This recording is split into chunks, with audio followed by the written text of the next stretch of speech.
Hello everyone, welcome to Tathastu and a very welcome to our daily news and editorial analysis which is being presented by me. My name is Khushbu.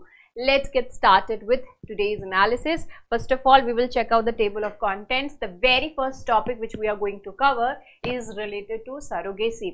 तो surrogacy से related ये issue है, इसमें क्या है and all, medical आपका health and all, ये सारी चीज़ें इसमें इंक्लूडेड है. ये पेपर 1 एंड पेपर 3 जो है उस ये दोनों में ही रिलेटेड होगा. पेपर 1 में इसलिए है for because of the women, because of the society, ये जो है वहाँ पे इंक्लूडेड है. नेक्स्ट मैसूरू दशहरा. मैसूरू दशहरा जो है ये एक्चुअली है क्या एंड इससे रिलेटेड कुछ इंटरेस्टिंग पॉइंट्स जो है, इंटरेस्टिंग चीज़ें हम जानेंगे. ये हमारे प्रीलिम्स पर्सपेक्टिव से इंपॉर्टेंट है, प्लस हमारा जीएस पेपर 1 जो है उसका आर्ट एंड कल्चर से रिलेटेड है. नेक्स्ट आता है चाइना भूटान इशू. इसका बहुत ही डिटेल में हमने पहले भी कर रखा है, वही सारी चीज़ें अभी फिर से आई हैं, थोड़े बहुत एडिशंस हैं तो वो हम इसमें देखेंगे. एंड ये ऑब्वियसली बात है, आईआर हमारा आ जाता है इसमें, हमारा जो नेबरिंग कंट्रीज है, ज्योग्राफी है, ये सारी चीज़ें प्रीलिम्स के पर्सपेक्टिव से ये सभी चीज़ें इसमें आ जाती हैं. देन आता है ग्रीन हाइड्रोजन. तो ग्रीन हाइड्रोजन जनरेट करना एंड वो जनरेशन जो है वो किस तरीके से, किस प्रोसेस से हो रहा है, उससे रिलेटेड ये आर्टिकल जो है वो जुड़ा हुआ है. तो हम ये भी जो है वो आज के न्यूज़ एनालिसिस में कवर करेंगे. मोस्ट प्रोबेबली ये जो है एक्चुअली आपका फिर से एनवायरनमेंट से रिलेटेड है, पेपर 3 एंड प्लस प्रीलिम्स के पर्सपेक्टिव से भी this is important. Let's get started with the very first topic. And हमारा पहला टॉपिक जो एक छोटा सा इंफॉर्मेशन है, it is related to the Qatar. Qatar में जो है कुछ नेवी ऑफिसर्स हैं, 8 नेवी ऑफिसर्स, उनको डेथ पेनाल्टी एक्चुअली जो है वो दे दी गई है. डेथ पेनाल्टी ये जो दिया गया है ये किस बेसिस पे दिया गया? ये इस बेसिस पे दिया गया है कि इन्होंने स्पाई किया है, यानी कि एस्पियोनाज के ऊपर जो है उसकी वजह से this has been actually done, कि इनके ऊपर शक किया गया कि ये लोग जो हैं वो यहाँ की जो सेंसिटिव इंफॉर्मेशन है वो ट्रांसफर कर रहे हैं. तो on the basis of that only this has been decided. अब इसके क्या पुख्ता सबूत हैं, नॉल एविडेंस, ये सारी चीज़ों को लेकर के, एंड ये जो डेथ पेनाल्टी दी गई है इसके ऊपर ऑब्वियसली बात है कि इंडिया ने क्वेश्चन रेज किया गया है. ये जो नेवी ऑफिसर्स थे और इनके साथ जो लोग थे वो 2022 अगस्त 2022 से ही कतर में अरेस्टेड थे एंड अभी रिसेंटली ही जो है इनको डेथ पेनाल्टी अनाउंस करी गई है. ये एक बहुत ही इम्पोर्टेंट एस्पेक्ट, मतलब इम्पोर्टेंट न्यूज़ है जिसकी डेवलपमेंट हमको आगे देखनी बहुत ज़रूरी होगी. अब यहाँ पे इंडिया के पास जो है वो कौन से ऑप्शंस रह गए हैं in order to save the people, right. This is not necessary कि अगर ये नेवी से थे तो इनका किसी ना किसी तरह कोई इन्वॉल्वमेंट होगा ही, this is not necessary. Okay, तो इनके जो इंडिया क्या करेगा, वो लीगल ऑप्शंस उनके पास क्या हैं, ठीक है. तो लीगल अपील्स करेगा in this particular case, that they can do. इसके अलावा और क्या किया जा सकता है, diplomatically things can also be handled, ठीक है. तो डिप्लोमेटिकली जो चीजें हैं उसको हैंडल करने की यहाँ पर कोशिश करी जाएगी कि बातचीत के थ्रू ही जो है ये चीजें हो जाए. पॉलिटिकल इंटरवेंशन हो सकता है, एंड पॉलिटिकल इंटरवेंशन कहा जा रहा है कहाँ पे, तो प्राइम मिनिस्टर के लेवल से पॉलिटिकल इंटरवेंशन हो तो कुछ इम्प्रूवमेंट, कुछ जो है बेटर न्यूज़ आ सकती है. उसके अलावा इंटरनेशनल कैंपेन जो है वो चलाया जा सकता है रिगार्डिंग दिस थिंग. ये इंटरनेशनल लेवल पे लोगों को जो है इकट्ठा करना, ऑर्गेनाइजेशंस एंड कंट्रीज को अपने साथ जोड़ना, ताकि कतर अपनी ये जो डिसीजन लिया है कतर के कोर्ट ने in order to hang this people, इनको डेथ पेनाल्टी दी गई है, वो वापस ले ली जाए. Okay, so this is what is actually related to this particular article. इसमें हम आगे जानेंगे एक्चुअली अभी जो भी डेवलपमेंट्स होंगी, that we will be seeing in the future, though this is an important event जो कि हो रहा है. Before proceeding ahead, information is related to pre-sure. In order to be very much sure about your pre-preparation, do not forget to join pre-sure. Pre sure जो है वो it is available in English as well as ये हिंदी में भी उपलब्ध है. तो if you want to join English medium then you can join that. Hindi माध्यम में ज्वाइन करना चाहते हैं आप तो हिंदी माध्यम का भी जो है अवेलेबल है. अब इससे रिलेटेड अगर किसी भी तरीके कोई इन्फॉर्मेशन अगर आपको चाहिए तो आप ये जो नंबर है इस पे कॉल कर सकते हो, या फिर आप यहाँ पर जो है इंक्वायरी डाल सकते हैं इंक्वायरी मेल डाल सकते हैं, that is inquiry@tathastuics.com. Okay, so and in order to get any kind of details, they will be helping you out. Let's move ahead. So now we are going to talk about Dussehra, Mysuru Dussehra. Mysuru, ये जो Dussehra actually क्या है, दशहरा, ठीक है, जो हम दशहरा कहते हैं वही दशहरा है एक्चुअली. ये जो दशहरा होता है मैसूरू दशहरा, ये स्टार्ट हुआ था विजयनगर एम्पायर, जो है विजयनगर एम्पायर. ये बोला जाता है कि ये उसी time he, if you trace back इसकी जो कब से स्टार्ट हुई है, तब ये कहा जाता है कि विजयनगर एम्पायर जो था तब से this is something which is actually being practised. ये जो है कंटिन्यूएशन में रहा. तो रफली अराउंड 15th सेंचुरी. उसके बाद जो है जब विजयनगर एम्पायर इट फेल, इसका पतन हुआ, तो उसके बाद ये जो मैसूरू दशहरा है दैट ऑल्सो वॉज, वहां पे भी जो फुल स्टॉप लग गया. बट लेटर ऑन फिर से जो है इसको रीस्टार्ट किया गया. ठीक है, अब ये जो रीस्टार्ट किया गया that actually happened with the Wodeyar dynasty. ठीक है, इन्होंने किसने स्टार्ट किया, वोडिया डायनेस्टी जो है उन्होंने इसको फर्दर जो है इसको स्टार्ट किया. राजा वोडियार द फर्स्ट जो थे उन्होंने इसको रीस्टार्ट किया था वोडिया डायनेस्टी के. ठीक है, और ये रीस्टार्ट कब हुआ था, 1610. ठीक है, 1610 में जो है this was actually restarted. It means that in the 17th century this was done. अब ये जो मैसूरू दशहरा है इसमें आप ये चीज देख रहे होंगे, what you are seeing that is the elephants. Okay, तो एलिफेंट्स जो है वो यहाँ पे एक मेन अट्रैक्शन होते हैं. ये स्पेशली ट्रेन्ड एलिफेंट्स होते हैं जिनको की ट्रेनिंग दी जाती है, जंगल से लेकर के आते हैं, इनको स्पेशल ट्रेनिंग दी जाती है कि किस तरीके से वॉक करना है एंड ऑल. एंड इसके बीच में जो है एक लीडर भी होता है, उसको स्पेशल तरीके से दूसरी चीजें जो है कुछ चीजें सिखाई जाती हैं. And he handles the goddess also. So वो जो है स्पेशल, उसको और भी स्पेशल ट्रेनिंग दी जाती है. तो they all of these are specially trained basically. तो ये इनका जो मेन अट्रैक्शन, जैसा कि मैंने आपको कहा, दैट इज दी एलिफेंट्स यानी कि गज. ठीक है, अब गजयापना, गजयापना क्या है, Gajapayana it actually signals the countdown to Dussehra and it was flagged off at the Veerana Hosahalli. ठीक है, वीरान होसा हल्ली इन नागरहोल, वहां पे जो है इसको स्टार्ट ऑफ किया गया था. एंड वहां से चल करके जो है ये फाइनली मैसूरू में पहुंचते हैं.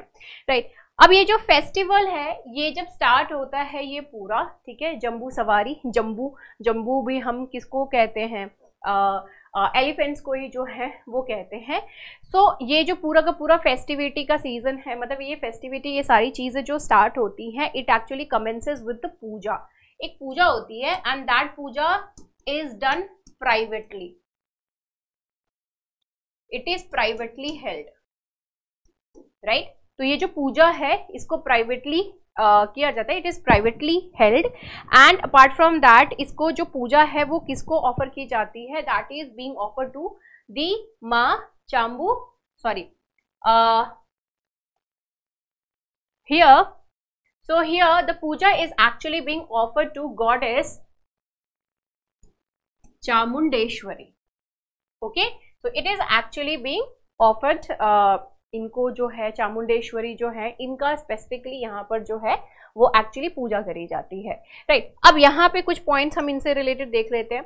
The Dussehra elephants tend to be the show stoppers. ये जो है दशहरा एलिफेंट्स, ये जो जम्बू सवारी निकलती है, ये एक तरीके से शो स्टॉपर्स होते हैं during their sojourn in the city.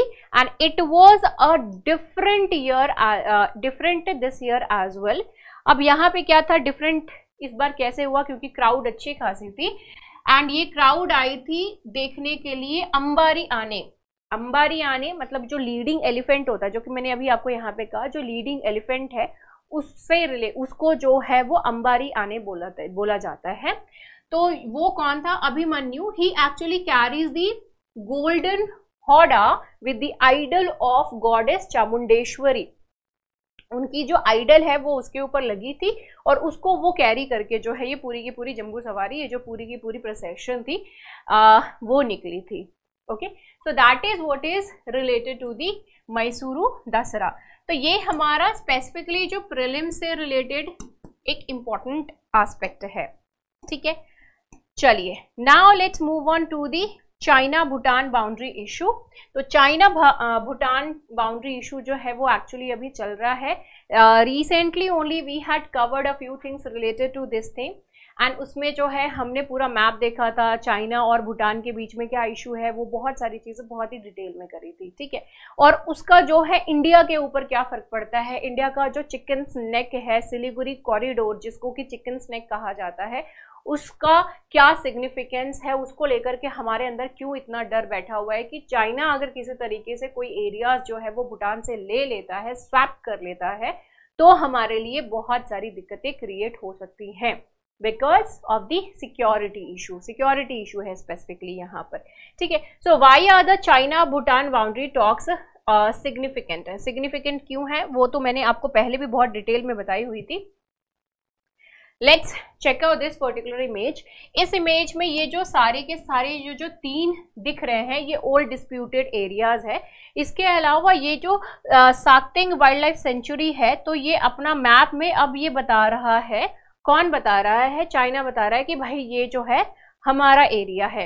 अब यहाँ पर आप पॉइंट देख रहे हो, दिस इज तवांग, ये अरुणाचल प्रदेश का पार्ट है एंड अरुणाचल किसका पार्ट है, इंडिया का पार्ट है, हमारे भारत का पार्ट है।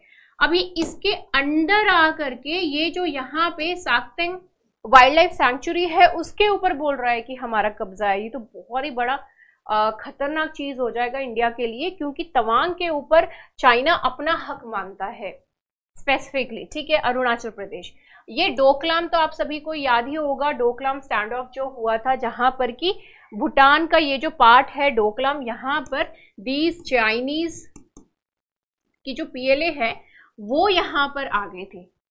ठीक है, उनकी जो आर्मी है वो यहाँ पर आ गई थी। दे स्टार्टेड सेटलिंग डाउन, यहाँ पर उन्होंने जो है अपना तंबू उम्बू सब गाड़ दिए थे, वो सारे लगा दिए थे, और उसके बाद इन्होंने कहा कि भाई हम जो है व्हाट दे विल बी, हम जो है ये हमारा पर्टिकुलर एरिया है, that is what the Chinese PLA, the Chinese army was actually trying to tell, right. So Doklam issue was really very hectic for us. अब यहाँ पे इंडिया जो है वो भी यहाँ पे इन्वॉल्व हो गया था। ऑब्वियस सी बात है कि भूटान को उसने, इंडिया ने, भारत ने जो है वो काफी ज्यादा मतलब अपनी तरफ जो है लेकर के रखा हुआ था। Bhutan was obviously against this thing, लेकिन इंडिया के लिए भी बहुत खतरनाक वाला सिचुएशन बन गया था because of the Siliguri corridor. यहाँ पे जो ये सिलीगुड़ी कॉरिडोर है इस पर्टिकुलर एरिया में, because of that, and that I had shown you the previously as well. अब थोड़ा सा जो है इस आर्टिकल के बारे में हम जान लेते हैं।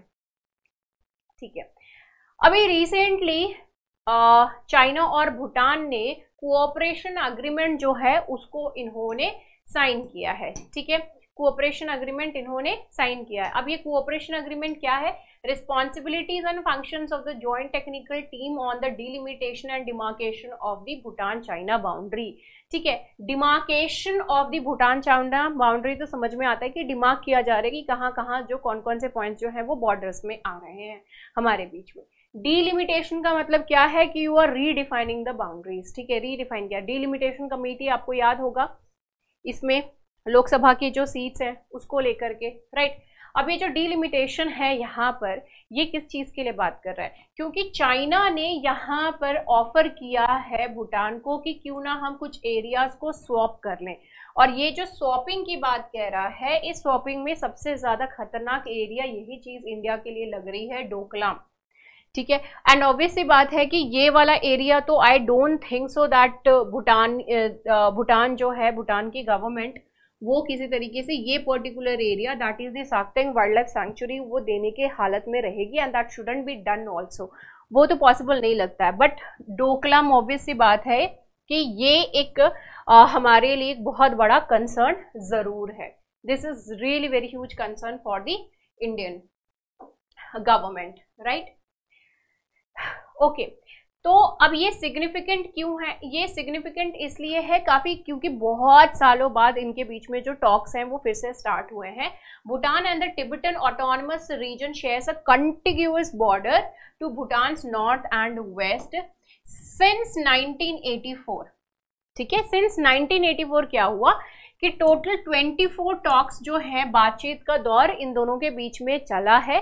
अब इन ऑर्डर टू रिजॉल्व, अब ये जो 24 rounds of talks to resolve the disputes until 2016, it means 2016 तक जो है ये सारी चीजें चली थी. लेटर ऑन ये डोकलाम का स्टैंड ऑफ हुआ, जो कि मैंने जस्ट अभी आपको समझा दिया. एंड यहाँ पर जो है इंडियन एंड चाइनीज आर्मीज जो है 2017 में यहाँ पे इन्वॉल्व थी. लेटर ऑन कोविड की इशू हो गई, उसके बाद जो है वो टॉक्स पे पॉज, ये जो टॉक्स हैं वो एक तरीके से पॉज हो गई. ठीक है, पॉज का साइन, राइट. तो ये जो है वो पॉज हो गई टॉक्स. अब ये जो टॉक्स जो है, बातचीत जो थी वो उसके ऊपर पॉज लग गया, फिर से इसको रीस्टार्ट करना था तो स्टार्ट हुआ. एक्सपर्ट ग्रुप ऑफ डिप्लोमैट्स, दोनों ही तरफ से जो एक्सपर्ट्स ग्रुप थे वो 2021 में उन्होंने अग्री किया कि हम जो है वो 3 स्टेप रोड मैप को फॉलो करेंगे. एंड इसके साथ साथ जो first boundary delimitation technical talks थी वो 2023 में हेल्ड हुई. अब यहाँ पर हम ये जानेंगे कि ये जो 3 स्टेप रोड मैप है ये बेसिकली किस चीज से रिलेटेड है. ठीक है, तो ये जो 3 स्टेप रोड मैप है ये चाइना और भूटान ने इस चीज को लेकर के, इस अग्रीमेंट को लेकर के साइन किया है. तो इसमें सबसे पहले क्या है, इसमें सबसे पहले पॉइंट है कि ये लोग पहले बॉर्डर ऑन द टेबल, जो बॉर्डर है उसको लेकर के डिसीजन लेनी है. तो सबसे पहला पॉइंट ये हो जाएगा. दूसरा पॉइंट क्या है, visiting the sites on the ground. अब जो भी बॉर्डर्स जो है वो डिफाइन हुए हैं चाइना एंड भूटान के बीच में, ठीक है, चाइना एंड भूटान के बीच में. अब ये जो दोनों असाइन हुए, मतलब इनके बीच में जो बॉर्डर्स असाइन हुए हैं कि भाई डिसाइड हुआ है कि भाई this is the border, this is how the border looks like, तो वो पर्टिकुलर एरियाज को दे विल बी विजिटिंग ऑल्सो. उसके बाद जो थर्ड स्टेप होगा, फॉर्मली डिमार्केटिंग दी बाउंड्री, कि अगर लगता है कि नहीं भाई ये गलत डिसाइड हो गया है, ठीक है, तो उस पर्टिकुलर केस में फिर जो है उस चेंजेस करके they can finally decide the boundaries. तो 3 स्टेप बाउंड्री जो है, 3 स्टेप रोड मैप इन्होंने बोला है. ठीक है, I am repeating again. 3 step में सबसे पहले तो जो है वो बॉर्डर्स डिसाइड करना. ठीक है, बॉर्डर्स को जो है डिसाइड करेंगे. दूसरे में क्या है, दे will be visiting the sites. ये साइट्स कौन से होंगे, जो कि बॉर्डर्स डिसाइडेड है. ठीक है, जिनको कि बॉर्डर्स बोल के डिसाइड किया गया है.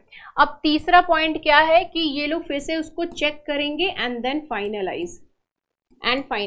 अगर मतलब चेक करने का मतलब ये है कि इसमें अगर किसी तरह कोई चेंजेस करने की जरूरत है तो then finally they will be doing that, right. तो अब यहाँ पे क्या है कि जब बात आती है चाइना की, वो यही पॉइंट यानी कि फर्स्ट पॉइंट ही जो है वो आगे नहीं चलने देगा. ओके, वो इसी पे ही फुल स्टॉप लगाए रखेगा, या आपको जो है वो घुमा करके रखा रहेगा. आपको इन द सेंस भूटान को जो है वो वहीं तक ही रोक करके रखा रहेगा. भूटान रेडी नहीं होगा और वो जो है अपनी तरफ से कोशिश करते रहेंगे, राइट, जबरदस्ती. So it is something a kind of the mind game, जो कि ये लोग किसके साथ खेल रहे हैं. ये माइंड गेम सिर्फ भूटान नहीं बल्कि ये इंडिया के साथ भी यही काम कर रहे हैं. ठीक है, क्योंकि India will always be under pressure only. India जो है वो हमेशा प्रेशर में रहेगा. अब इंडिया को प्रेशर में रहने का क्या, इसके पीछे जो है वो रीजंस आपको देखने से मिलते हैं कि क्या क्या रीजन जो है वो बेसिकली हो सकते हैं इंडिया को प्रेशर में रहने का. तो इंडिया के लिए यहाँ पर क्या इश्यूज हैं, तो इंडिया से रिलेटेड इश्यूज. अब जो इश्यूज हैं उसमें सबसे पहला पॉइंट क्या आ जाता है, सिलीगुड़ी कॉरिडोर. ठीक है, which I have already shown you. Siliguri corridor ये हमारा पहला पॉइंट हो गया, जिसको कि चिकन स्नेक भी कहा जाता है. It is a very small area, this particular area. अगर इसको कट ऑफ कर दिए तो जो कंप्लीट नॉर्थ ईस्टर्न रीजन है, नॉर्थ ईस्टर्न रीजन जो है वो कंप्लीटली ही कट ऑफ हो जाएगी.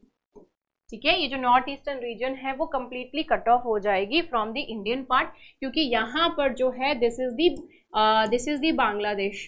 ठीक है, ये जो है बांग्लादेश है। अब ये बांग्लादेश है, ये कट ऑफ हो गया, ये पतला सा एरिया है यहाँ पे, तो ये कंप्लीटली कट ऑफ हो गया, तो it would be really very difficult.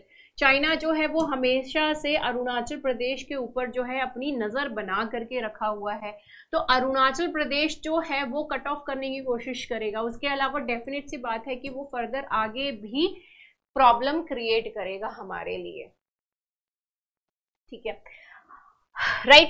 लेकिन एक बात जो है वो ऑब्वियसली जो दिमाग में एक क्वेश्चन आता है कि चाइना इतना ज्यादा अरुणाचल प्रदेश के पीछे क्यों पड़ा हुआ है, ठीक है। अब यहाँ पे देखो कि अरुणाचल प्रदेश के पीछे चाइना का इतना ज्यादा इंटरेस्ट होने के पीछे एक तो रीजन वो बोलते हैं कि हमारा हिस्टोरिकली दैट प्लेस जो है वो हमारे अंडर आता था, ठीक है। तो एक तो वो क्लेम करते हैं हिस्टोरिकल एस्पेक्ट के तौर पे, ठीक है, ये एक पॉइंट हो गया। दूसरा पॉइंट ये क्या करते हैं, ब्रह्मपुत्र रिवर की वजह से, ठीक है। दूसरा पॉइंट क्या है, ये ब्रह्मपुत्र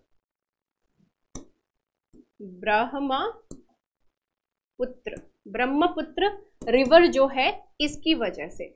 अब ये ब्रह्मपुत्र रिवर की वजह से क्यों, देखिए जब ये ब्रह्मपुत्र रिवर जो है जब ये चाइना से एक्चुअली निकलता है, और आपको पता ही होगा इसको वहां पे जो है सांगपो कहा जाता है, what it is called as Tsangpo वहां पे, ठीक है। तो ये एक तरीके से इस तरीके से इसकी फ्लो रहती है, राइट, एंड फिर ये इस तरीके से फ्लो करके जो है ये अरुणाचल प्रदेश में आता है, एंड फिर वहां से होते हुए असम में, and then it enters the Bangladesh, okay. तो यहाँ पे this is known as the Tsangpo, right, और यहाँ पे इंडिया में एंटर करते ही इसको जो है ब्रह्मपुत्र कहा जाता है, ठीक है, ब्रह्मपुत्र कहा जाता है।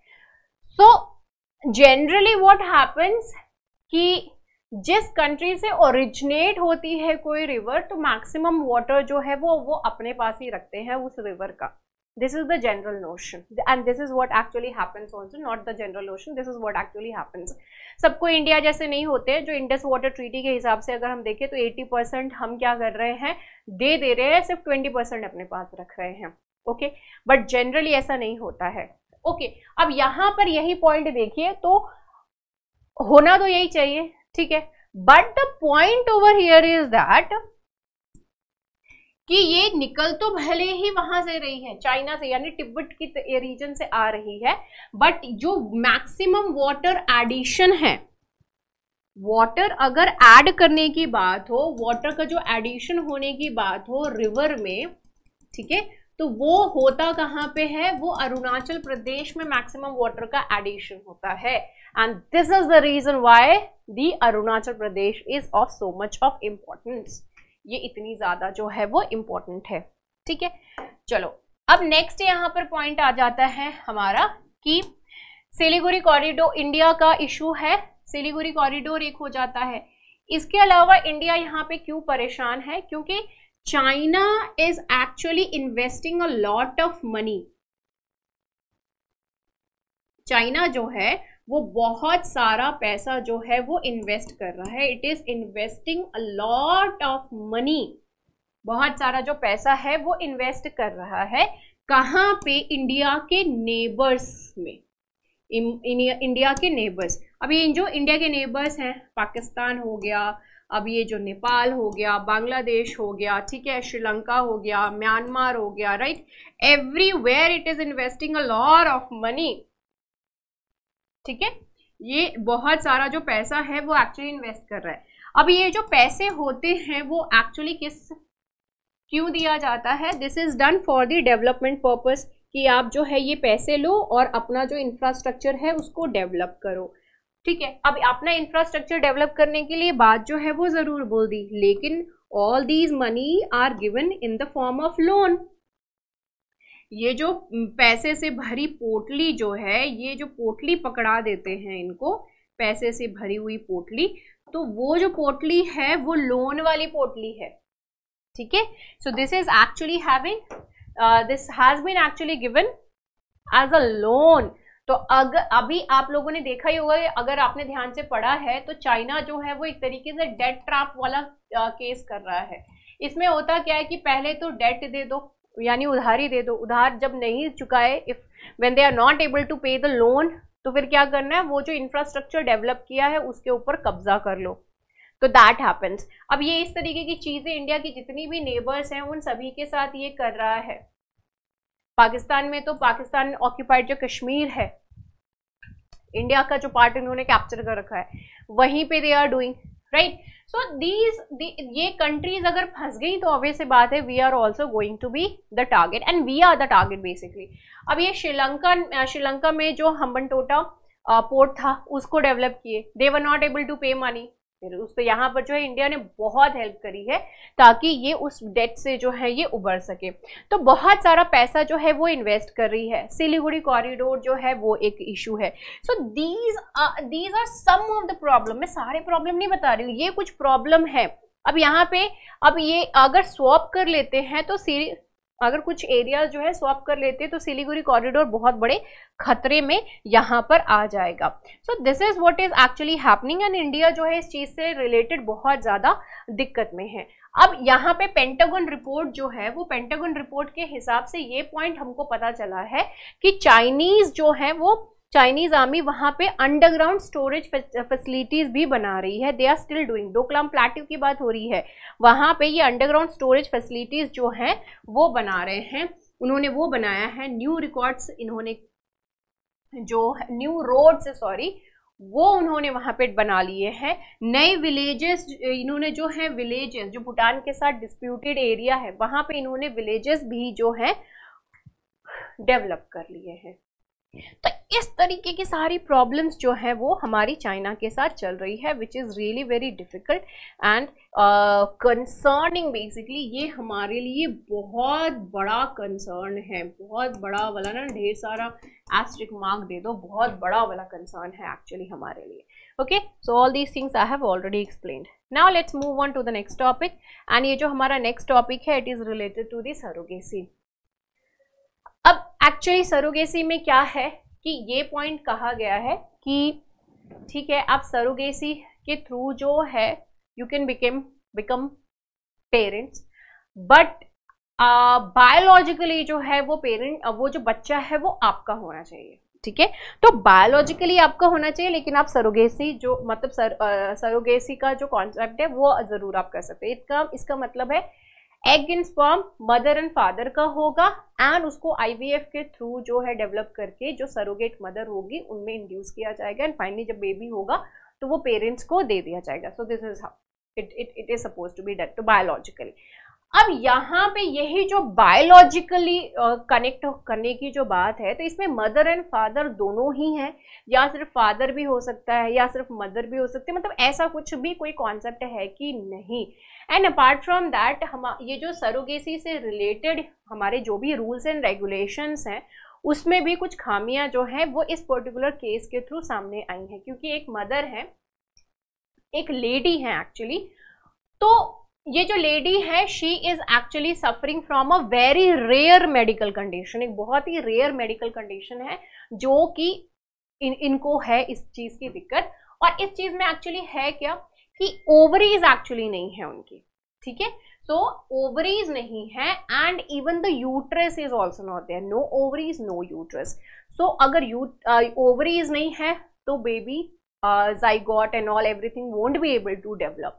लेटर ऑन यूट्रस नहीं है तो वोम कहाँ होगा जहां पे बच्चे को जो रखना है, तो that is also not possible. तो इसको क्या कहते हैं, मायर रोकितांस्की कस्टर हॉसर सिंड्रोम। अगर मैं इसको गलत प्रोनाउंस कर रही हूँ तो I am really very sorry for that, but this is what the syndrome is and इस सिंड्रोम में यही चीज हो रहा है। तो इट मीन्स दैट कि ये अपने खुद का जो है एग्स वो प्रोड्यूस नहीं कर सकती हैं, तो नहीं कर सकती हैं तो ऑब्वियस सी बात है कि बेबी होना is not possible for the lady.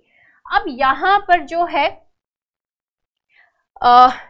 couple had begun the process of gestational surrogacy on December 7 last year. तो लास्ट ईयर ही जो है सरोगेसी का प्रोसेस जो है इन्होंने स्टार्ट किया था, बट यहाँ पे ऑब्वियसली बात है कि कुछ खामियां होने की वजह से they were not allowed to do that.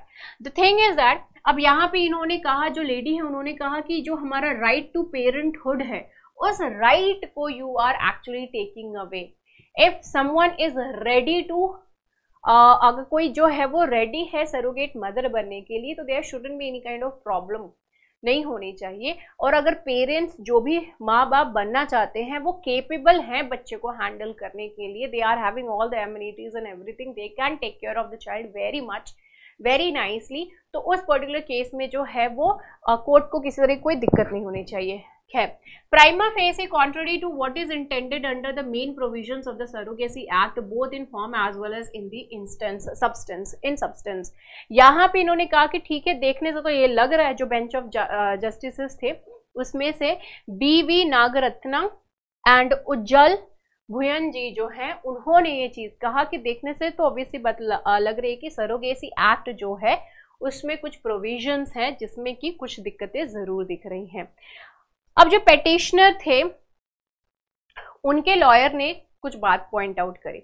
इन्होंने कहा कि जो सरोगेसी रेगुलेशन रूल्स 2022 है, this is actually ruling out the use of donor eggs had made it impossible for his client and her husband to continue with the process of surrogacy to achieve the parenthood, क्योंकि यहाँ पे donor x जो है वो allowed नहीं है, जो कि मैंने आपको जस्ट अभी बताई कि माँ और बाप जो है उनके ही एग्स एंड स्पर्म होने चाहिए, तो डोनर के एग्स नहीं होने चाहिए। तो डोनर का जब एग्स ही नहीं है, this is of the female and this is of the male, chromosomes basically है, यहाँ पे एग्स राइट वो डोनर से ले ही नहीं सकते, तो जब ले ही नहीं सकते हैं तो ये सरोगेसी कैसे पॉसिबल होगी, that is not possible.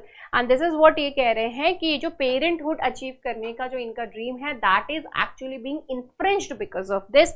And ये कौन सा सरोगेसी रेगुलेशन रूल्स 2022 में ये पॉइंट कही गई। Now he argued that 2023 amendment contradicted sections 2 clause R and 4 of the surrogacy act 2021। अब ये तो सरोगेसी रेगुलेशन रूल्स थे, ये रेगुलेशन मतलब ये रूल्स है, सरोगेसी रूल्स के हिसाब से ये इन्फ्रिंज कर रही है, क्योंकि डोनर मतलब कोई जो है वो एग्स डोनेट नहीं कर सकता। अब यहीं पे सरोगेसी एक्ट के सेक्शन 2 क्लॉज R और सेक्शन 4 में क्या लिखा हुआ है, it actually recognize the situation. Act में सिचुएशन जरूर रिकॉग्नाइज करी गई है। अब वो सिचुएशन क्या रिकॉग्नाइज करी गई है कि एक्ट में ये चीज मेंशन किया गया है कि अगर जो लेडी है वो मेडिकली फिट नहीं है, मेडिकल कॉम्प्लिकेशंस हैं, तो उस पर्टिकुलर केस में जो है when a medical condition would require a couple to opt for gestational surrogacy in order to become the parents, so that they have actually recognized the medical condition। मतलब अगर जो है मेडिकल कंडीशन कोई मतलब couple का जो medical condition है वो सही नहीं है, that they could not actually achieve the parenthood, so उस पर्टिकुलर केस में they can think of it. Now the point अब यहाँ पे क्या लिखा है, that rule 14 clause A of the surrogacy rules which listed the medical and the congenital conditions owing to which a woman would choose to become a mother through gestational surrogacy। अब वहाँ पे medical conditions जो है वहाँ पे भी actually उस हिसाब से क्लैरिटी नहीं है। अब इन्होंने कहा कि दैट हैविंग नो यूट्रस और मिसिंग यूट्रस और एबनॉर्मल यूट्रस, ये कुछ कंडीशंस है, जैसे कि यूट्रस ही नहीं है, एबनॉर्मल यूट्रस है, या फिर जो यूट्रस मिसिंग है, तो इस तरीके का अगर सिचुएशन है, या फिर uterus is surgically removed, surgically uterus remove भी कर दिया जाता है, बिकॉज हो सकता है कि लेडी जो है उनका हेल्थ बहुत ही अगर उन्होंने चाइल्ड बेयर किया तो उनकी लाइफ को खतरा हो सकता है, राइट, या फिर कोई और रीजन की वजह से उनकी यूट्रस जो है वो रिमूव करनी पड़ गई। तो अब इस पर्टिकुलर कंडीशन में क्या होगा, हो सकता है कि सपोज कि उनका यूट्रस जो है वो रिमूव करने की जरूरत पड़ गई because of the cancer, gynaecological cancer की वजह से हो सकता है, और for any other reason also जिसको रिमूव करना जरूरत पड़ गया, तो उस पर्टिकुलर केस में क्या होगा, राइट। तो रूल्स में मेडिकल कंडीशंस में ये सारी चीजें जो हैं वो कहा है that they included having no any of these things, then what surrogacy अब क्या यहाँ पर एप्लीकेबल नहीं हो सकती है क्या। Women's choice, they have actually talked about the women's choice. अब यहाँ पे जो एडिशनल सॉलिसिटर जनरल है ऐश्वर्या भाटी जी, उन्होंने कहा, she actually countered the argument. She said that the process of surrogacy cannot be availed under the law unless the child was genetically related to the intending couple। कि जो surrogacy है वो तब तक नहीं हो सकती है जब तक वहां पे जो बच्चा है वो जेनेटिकली रिलेटेड ना हो अपने मतलब जो कपल है उससे। अब ये जो जेनेटिकली रिलेटेड वाला जो पॉइंट है वही उसी चीज को लेकर के भी यहाँ पर क्वेश्चन करी गई है। अब कैसे? तो व्हाट इफ जो मेल है, जो फादर है, उसने अपने स्पर्म्स जो है वो डोनेट किए and the ovaries, the eggs are of the others, egg जो है वो किसी और का है, तो इस तरीके से भी तो हो सकता है। अब यहाँ तो जो फादर है वो तो जेनेटिकली जो है वो बच्चे से रिलेटेड है ना, तो कम से कम फादर को तो ये चीज होनी चाहिए ना, फादर तो जेनेटिकली यहाँ पर जो है वो इन्वॉल्व है, राइट? तो उसको तो कम से कम कंसीडर करना चाहिए। तो एक तरीके से आप क्या कर रहे हो, you are actually rejecting the parenthood. Now this exempted the use of donor eggs in an 11-page order. The court agreed with Mr. Jain's argument that the law permitting gestational surrogacy was woman centric only, कि ये सब woman centric ही है। यहाँ पे surrogacy का अगर बात है तो इसका मतलब मतलब कपल को जरूर बोला गया है जेनेटिकली रिलेट करने के लिए बच्चे से, लेकिन बाप को कंसीडर ही नहीं किया गया कि जेनेटिकली तो कोई एक भी तो हो सकता है, ऐसे भी तो हो सकता है। तो कोर्ट ने कहा कि हाँ, ये वुमन सेंट्रिक तो जो है वो जरूर है, right? Now the decision to have a surrogate child was entirely based on the woman's inability to become a mother owing to her medical or the congenital condition. अब ये कह रहे हैं कि वुमन सेंट्रिक है ये। अब जो भी चाइल्ड बेयर करने की जो बात हो रही है वो सारी की सारी वुमन के ऊपर ही कंसीडर करी जा रही है कि वुमन जो है वो एक्चुअली बेयर कर पाएगी नहीं चाइल्ड, या फिर क्या रीजन है। तो everything is related to the woman only. अब जैसे कि इस वाले कंडीशन में है कि यूट्रस जो है वो है ही नहीं, ठीक है, या फिर रिपीटेड प्रेगनेंसीज फेल हो रही हैं, क्योंकि बार बार अगर मिसकैरेज हो रही है या फिर बार बार ऑब्वियस बात है मिसकैरेजेस हो रहे हैं, तो उस पर्टिकुलर केस में क्या होता है, uterus also becomes very weak. तो लेटर ऑन व्हाट हैपेंस कि जो बच्चा बेयर करने का जो है वो लेडीज नहीं कर सकती हैं। मल्टीपल प्रेगनेंसीज या फिर इलनेस हो कोई ऐसी जिसकी वजह से जो प्रेग्नेंट लेडी है उसकी जान को खतरा है and in future she can not actually have a baby. तो in these kind of things the things should be changed, no? Amendment की बेसिकली क्या है जरूरत है। नाउ अब यहाँ पे जो अमेंडमेंट की बात कर रहे हैं ये कह रहे हैं कि अगर हम अमेंड कर रहे हैं तो ये जो रूल 14 क्लॉज ए है वो उसको कॉन्ट्राडिक्ट नहीं कर रहा है, which specifically recognises the absence of a uterus और any allied condition as a medical indication necessitating the gestational surrogacy over here. Okay, so this was it related to this particular topic. Now let's move on to the last topic of the day, and ये जो हमारा last topic है it is related to the green hydrogen environment, ठीक है। तो अब यहाँ पे बोल रहे हैं कि ग्रीन हाइड्रोजन जो है एक्चुअली हमारे लिए बेटर होने की बजाय ये जो पोल्यूशन का जो सिनेरियो है वो और भी खराब कर दिएगा। आप सभी को पता ही है कि एयर पोल्यूशन जो है वो बहुत ज्यादा हो गया है और बहुत ज्यादा ही खराब चल रहे हैं एक्चुअली अभी के जो सिचुएशन है ना, खराब चल रहे हैं। आपको अभी ध्यान में ही होगा अगर आप न्यूज देख रहे होगे तो दिल्ली में तो चल ही रही है स्टबल